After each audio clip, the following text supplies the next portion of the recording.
E aí, já pensou em ganhar muito dinheiro com um canal de corte igual esse daqui que você está assistindo? No primeiro link da descrição temos um aulão para você que quer começar um canal de cortes e faturar muito aqui na internet. Também teremos planilhas que irão te ajudar na hora de organizar a produção do seu canal. Tá esperando o quê? A pergunta é, vai ser? Jamais. Claro que não. Jamais. O resultado das eleições mostrou claramente o que nós vamos ter. Ninguém vai conversar com ninguém. É o ápice da polarização, tipo, de vertentes assim. Pô, em São Paulo, o Boulos é o mais votado e a segunda é a Carla Zambelli. Essas duas figuras, elas não podem ser mais distintas. É verdade. E na sua concepção, qual é o tipo de diálogo e construção coletiva sobre o interesse nacional brasileiro Você consegue imaginar os dois sentados na mesma mesa debatendo qualquer tema? Não, aliás, você devia acho que o trazer Boulos eles até aqui. toparia, viu? Os dois.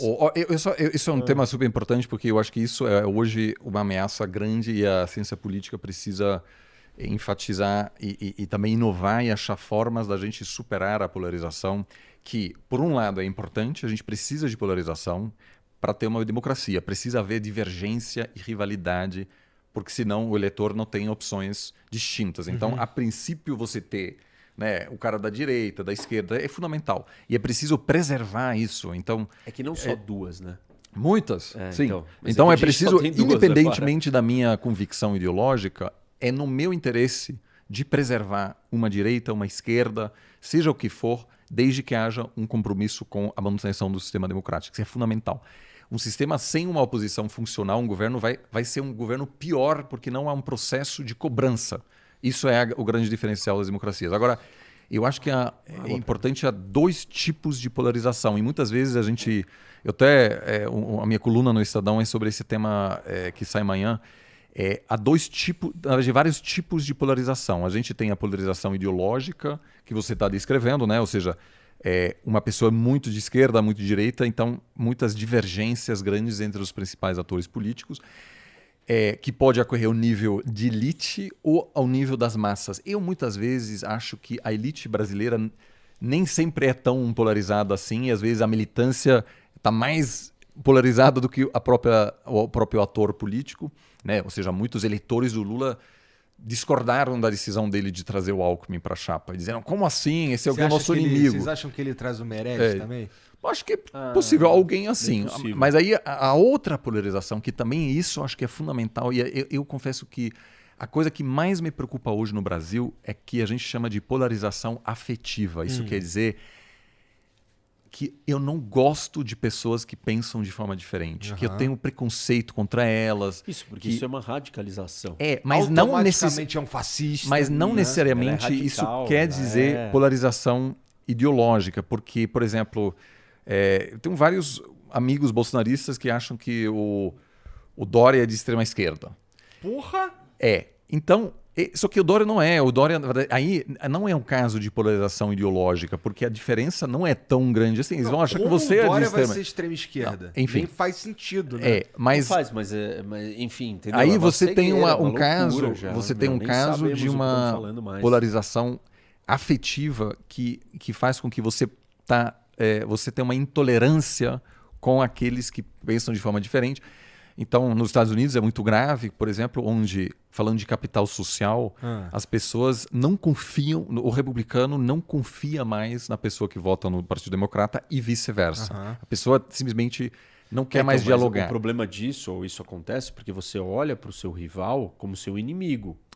E aí rompeu a tal da identidade comum. Isso. Não Exato. existe mais Então, essa identidade isso tem tudo comum. a ver com a nossa discussão.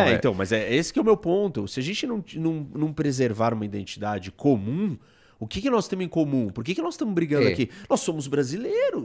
Mas aí se a gente não lembrar disso em algum momento, não tem como resgatar. E nós Exato. vamos... E aí a questão, eu acho que é fundamental, como a gente utiliza espaços como esse para mostrar que é possível dialogar sim. Né? Você consegue ter uma discussão, não precisa discordar. A discordância política não inviabiliza qualquer relação pessoal. Sim. Né? A gente está hoje numa situação em que é muito comum, né? O cara fala assim, hoje veio um técnico... Não quero mais falar contigo. Veio um técnico consertar minha geladeira e eu não quero saber nem a orientação política dele, porque senão eu não posso chamá-lo para a próxima vez que eu precisar de ajuda. Então, Filhos que não falam com os pais. E aí, Isso, a dificuldade, eu acho que isso é fundamental. Como a gente consegue evitar que as pessoas ficam reféns da sua bolha? E se você olha os algoritmos, né, prioriza a lacração. Você, por exemplo, está sendo chamado de comunista e fascista ao mesmo tempo. Pelos mesmos então, argumentos. Isso é um elogio. É fundamental. Por quê? Por que ele está chamado isso? Porque ele faz um esforço de dialogar com os dois lados, que muitas vezes não acontece. Mas aí vem a minha preocupação real, que é a seguinte. Se eu olho para ele ou para outras lideranças políticas que buscam dialogar e acabam sendo massacrados pelos dois lados o tempo todo, e eu sou um cara super preparado para agir na política brasileira, esse cara vai desistir, ele vai dizer, como assim? Ele vai dizer, eu prefiro ser o cara... Porque ele não aguenta, é porque simplesmente não tem espaço. Não tem espaço, mas aí ele vai ou para um lado ou para outro. Exato. E aí, sim, isso eu acho que é o maior perigo da gente construir uma situação em que não há nenhum incentivo em buscar construir essas pontes, seja como político, seja como influencer, porque se você é o cara moderado, ponderado, o algoritmo vai te punir. Então, vai dizer assim, esse cara é o quê? É um cara do meio. A culpa disso são as redes. Eu vou apanhar de todo mundo. Eu sou o cara que apanha de todo mundo.